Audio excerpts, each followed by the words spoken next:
السلام عليكم. صل على الحبيب وخليك من ربك قريب. اللهم صل وسلم على سيدنا محمد.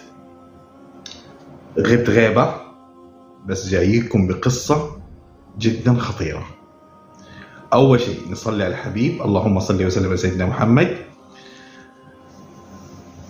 فاكرين الآية اللي تقول أعوذ بالله من الشيطان الرجيم وأمر أهلك بالصلاة واصطبر عليها لا نسألك رزقا نحن نرزقك. الله سبحانه وتعالى بيقول لك صلي واعبدني ولا تتعب، أنا اللي حرزقك، بس اعبدني عبادة صح، اعبدني من قلبك. هذا الله سبحانه وتعالى اللي قالها. طيب إيش القصة اللي تتكلم عن كده؟ أسماء بنت طبقت عليها الآية هذه بحذافيرها. إيش عملت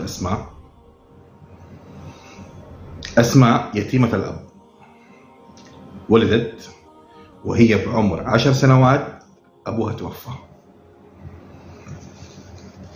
أسماء من عائلة فقيرة جدا جدا فقيرة، وفوق ما تتخيلوا فقيرة. أسماء كانت وهي من عمر 10 سنوات محافظة على صلاتها، وكانت تصلي كل الصلوات في أوقاتها، ومحافظة على النوافل، ومحافظة على الاستغفار وقراءة القرآن، وما كانت تشتغل. كبرت أسماء والحياة صارت صعبة مع أمها وأخوانها، وصار الوضع جدا جدا صعب. ما هي قادرة تعيش فترة إنها بنت وتقدر تصرف وتلبس وتروح، ما هي قادرة، لأنه الحياة جدا صعبة معها. أسماء كانت مواظبة في كل فرض بتصليه، وبتصليه بخشوع كأنه آخر فرض يتصلى. طيب أسماء كيف ربنا رزقها؟ أنا أقول لكم كيف ربنا رزقها. والله العظيم ما تتخيلوا فعليا كيف صارت أسماء مشهورة وغنية. أسماء كان صوتها جدا حلو في القرآن، كانت بتقرأ في الإذاعة المدرسية وفي المسجد لما تروح مع صحباتها، وكان دائما يخلوها تقرأ. ألما جاء احتفال كبير في المنطقة اللي هي فيها، قاموا رشحوا أسماء تقرأ قرآن. راحت أسماء قرأت قرآن اللي هو بداية الافتتاح للجلسة، وهي خارجة أعطاها ظرف في مبلغ. إيش عملت أسماء؟ سجدت لله سبحانه وتعالى شكر. شافها ضيف الشرف اللي في الحفل، قال لهم هذه وش قصتها؟ قال لهم هذه قصتها 1 2 3.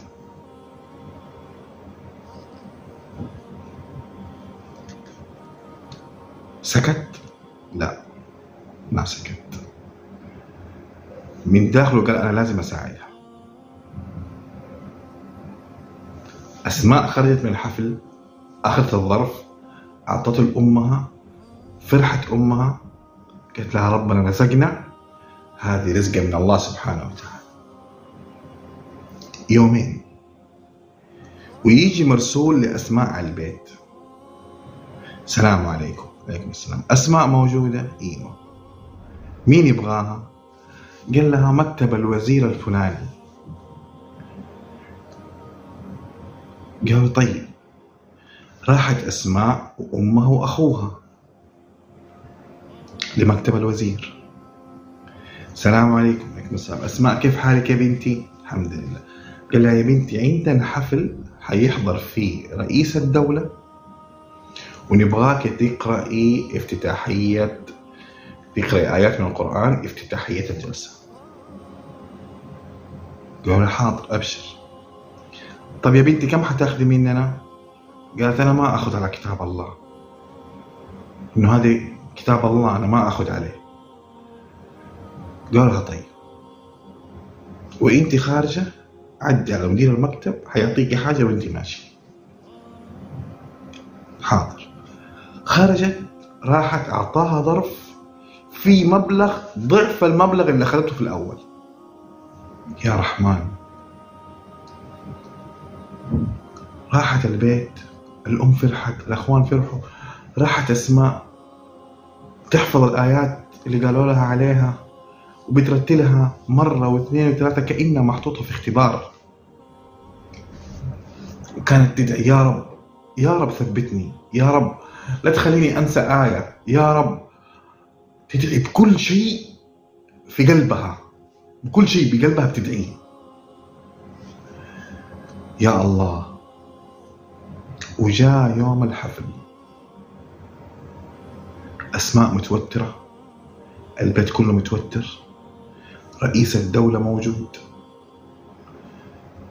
دخلت أسماء وقرأت الآيات وأبدعت في قراءتها.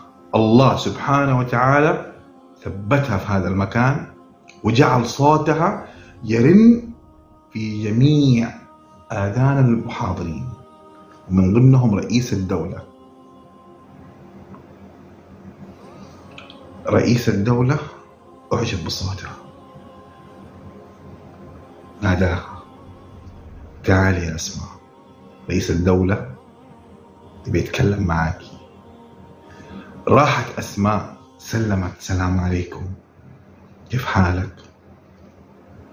قال لها يا بنتي انت فين ساكنة؟ قالت له أنا ساكنة في المنطقة الفلانية. وش وضعكم؟ مين معاكي؟ قالت معايا أمي وأخويا هنا. قال لها فين أمك؟ جات أمها. رئيس الدولة أسماء والأم والابن اللي ما هم لاقين ياكلوا الآن واقفين أمام رئيس الدولة. سألهم بيتكم كيف؟ قالوا له إيجار. زوجك فين؟ قال له متوفي. كم طفل عندك؟ جاوبت. كلم المساعد حقه قال له من بكرة ينصرف لها بيت ملك بأم أسماء. ها شفتوا الرزق؟ جاء الرزق. هل أسماء طلعت على اليوتيوب؟ لا. طلعت على تيك توك؟ لا ما طلعت، بس كانت محافظة على صلاتها. مين اللي وصلها؟ الله سبحانه وتعالى وصلها. ثاني يوم اتصلوا عليها مكتب رئيس الدولة، السلام عليكم أم أسماء. أيوة حابينك تمري عندنا. أخذت أسماء وأخوها وراحوا. تفضل يا أم أسماء، هذا البيت عقد الملكية باسمك، والبيت في المكان الفلاني. حيطلع الآن معاكي سواق من عندنا حيوصلك لبيتك. أنتم متأكدين؟ إيه متأكدين. راحوا شافوا البيت، كانوا على كلام اللي جاني في الإيميل إنه إحنا البيوت هذه ما بنشوفها إلا في المسلسلات أو في التلفزيون فقط. إحنا البيوت هذه ما نشوفها. في تكييف، في ثلاجة، في غرف نوم، بيت مفروش من الألف للياء. يا الله. هنا الأم ركبها الهم، قالت الحمد لله بس في هم. وش الهم؟ قالت يا بنتي كيف حنسدد الكهرباء وكيف حنسوي ونعمل؟ البيت هذا كبير علينا. قالت يا أمي اللي رزقنا البيت هذا ما حينسانا. قالت الله كريم يا بنتي. أسماء إيش عملت؟ جابت الملابس هي وأخوها وأمها، دخلوا البيت وحطوا كل شيء، دخلت غرفتها أسماء، فردت سجادتها وصلت.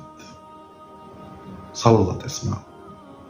وأسماء لما تصلي كأنه آخر صلاة لها.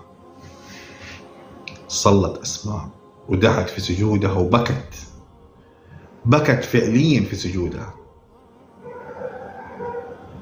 طيب وقف الشكر؟ لا. وقف عطاء الله؟ لا، ما وقف. ثاني يوم اتصلوا على أم أسماء مكتب رئيس الدولة، هاتي بنتك وتعالي. راحت أسماء. قال لها أسماء مبسوطة في البيت؟ قالت الحمد لله. ناقصك شيء يا أسماء؟ قالت إيه. قال لها وش ناقصك؟ قالت لهم أمي بتقول البيت كبير علينا وما حنقدر نسد الكهرباء حقته، وأمي ما تشتغل، وإحنا ما عندنا أحد يصرف علينا، وإن شاء الله ربنا ما حينسانا، وأخوي حيحاول يشتغل، وأمي حتشتغل، وإن شاء الله نقدر نصرف على نفسنا. رئيس الدولة إيش قال لها؟ قال لها ما تحتاج تشتغلوا يا بنتي، أنت لك راتب شهريا من الدولة، الراتب هذا بياخذوا 3 مدراء بنوك، 3 مدراء بنوك ياخذوا الراتب هذا.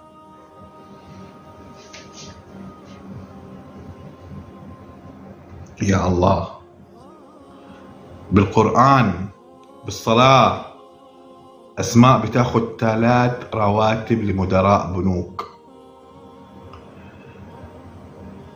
صارت أسماء كل ما حصل حفل في وزارة أو حفل لرئيس الدولة، أسماء الأساسية اللي تقرأ القرآن في افتتاحية الجلسة. الله سبحانه وتعالى لما يحب يكرم أحد ولما يحب بيرزق بعطاء يخليك تبكي وتدمع من هذا العطاء. أسماء بصلاتها وبصوتها الحلو اللي ربنا رزقها هو في القرآن الآن ما تشتكي من شيء. أسماء الآن حافظة القرآن كامل. أسماء الآن أجرأ من أي أحد بتقرأ أمام كبار الشخصيات وألوف الناس. أسماء ربنا أعطاها لأنها حبت الله وطبقت الآية وأمر أهلك بالصلاة واصطبر عليها لا نسألك رزقا. الله هو اللي يرزقك. السلام عليكم.